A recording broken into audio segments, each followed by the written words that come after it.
أعوذ بالله من الشيطان الرجيم. بسم الله الرحمن الرحيم.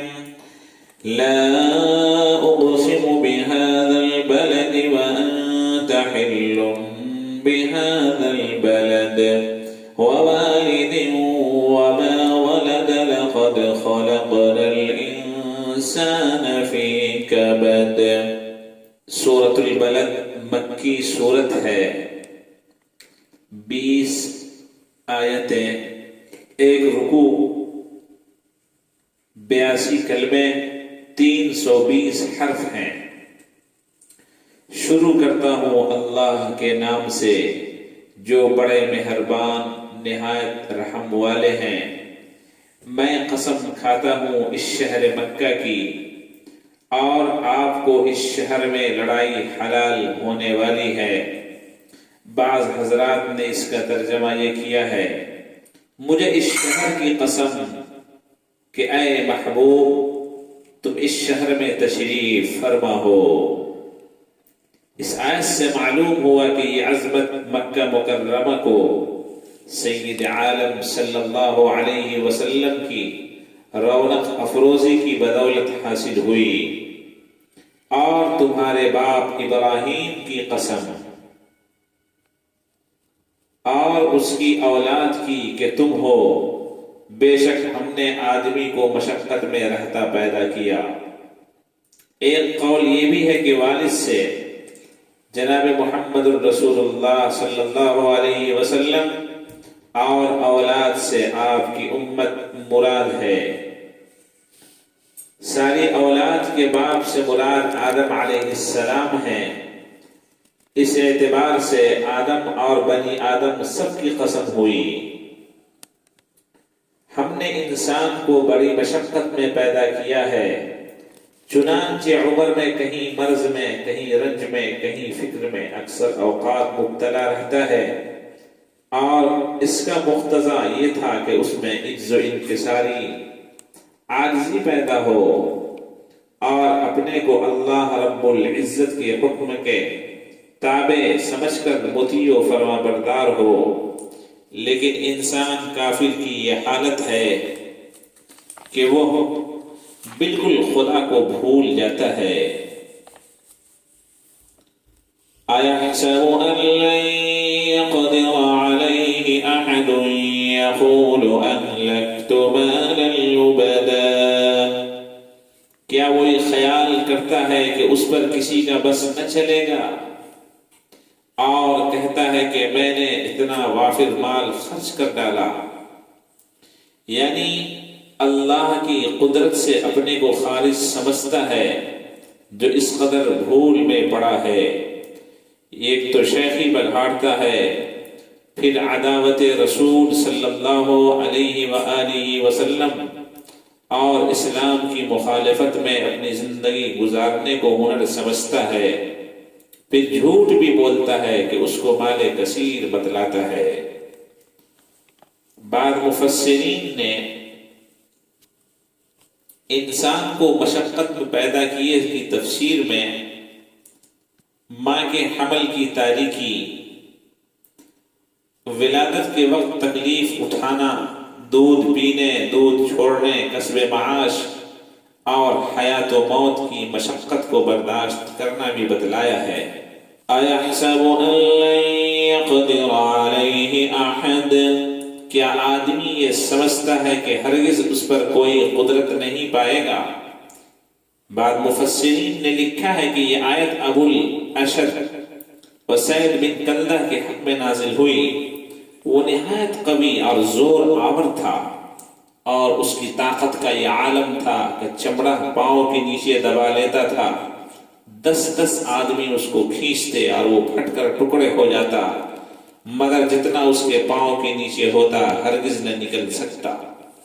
اور ایک قول یہ بھی ہے کہ یہ آیت ولید بن مغیرہ کے حق میں نازل ہوئی۔ معنی یہ ہے کہ یہ کافر اپنی قوت پر مغرور مسلمانوں کو کمزور سمجھتا ہے، کس گمان میں ہے اللہ قادر برحق کی قدرت کو نہیں جانتا۔ اس کے بعد اس کا مقولہ نقل فرمایا، يقول أهلكت مالا لبدا، کہتا ہے میں نے ڈھیر و مال فنا کر دیا۔ سید عالم صلی اللہ علیہ وسلم کی عداوت میں لوگوں کو رشوتیں دے دے کرتا کہ حضور صلی اللہ علیہ وسلم کو تکلیف پہنچائے، اس لیے وہ مال خرچ کرتا تھا۔ أَيَحْسَبُ أَن لَّمْ يَرَهُ أَحَدٌ، کیا آدمی یہ سمجھتا ہے کہ اسے کسی نے نہ دیکھا؟ یعنی کیا اس کا یہ گمان ہے کہ اسے اللہ تعالیٰ نے نہیں دیکھا، اور اللہ تعالیٰ اس سے نہیں سوال کرے گا کہ اس نے یہ مال کہاں سے حاصل کیا، کس کام میں خرچ کیا؟ اس کے بعد اللہ تعالیٰ اپنی نعمتوں کا ذکر فرماتا ہے کہ اس کو عبرت حاصل کرنے کا موقع ملے۔ أَلَمْ نَجْعَل لَّهُ عَيْنَيْنِ، کیا ہم نے اس کو دو آنکھیں، وَلِسَانًا وَشَفَتَيْنِ، اور زبان اور دو ہونٹ نہیں دیے، وَهَدَيْنَاهُ النَّجْدَيْنِ، اور پھر ہم نے اس کو دونوں رستے خیر اور شر کے بتلا دیے۔ کیا ہم نے دو آنکھیں نہ بنائی جن سے دیکھتا ہے، زبان اور ہونٹ دیے جس سے بولتا ہے، اپنے دل کی بات بیان میں لاتا ہے، ہونٹ جس سے منہ کو بند کرتا ہے اور بات کرنے اور کھانے اور پینے اور پھونکنے میں ان سے کام لیتا ہے۔ یعنی اللہ تبارک و تعالی نے بڑی نعمتوں کا تذکرہ فرما کر انسانوں کو یاد دہانی کرا دی کہ تو اپنے خدا کا فرما بردار بن کر رہا۔ وَمَا أَدْرَاكَ مَا الْعَقَبَةُ، اور آپ کو معلوم ہے کہ گھاٹی سے کیا مراد ہے۔ فَكُّ رَقَبَةٍ أَوْ إِطْعَامٌ فِي يَوْمٍ ذِي مَسْغَبَةٍ، کسی بندے کی گردن چھڑانا، وہ کسی کی گردن کا غلامی سے چھڑا دینا، یا کھانا کھلانا فاقے کے دن میں کسی رشتہ دار یتیم کو یا کسی خاک نشین محتاج کو، یتیما ذا مقربة او مسکینا ذا متربة، یعنی ان احکام الہیہ کو بجا لانا چاہیے تھا۔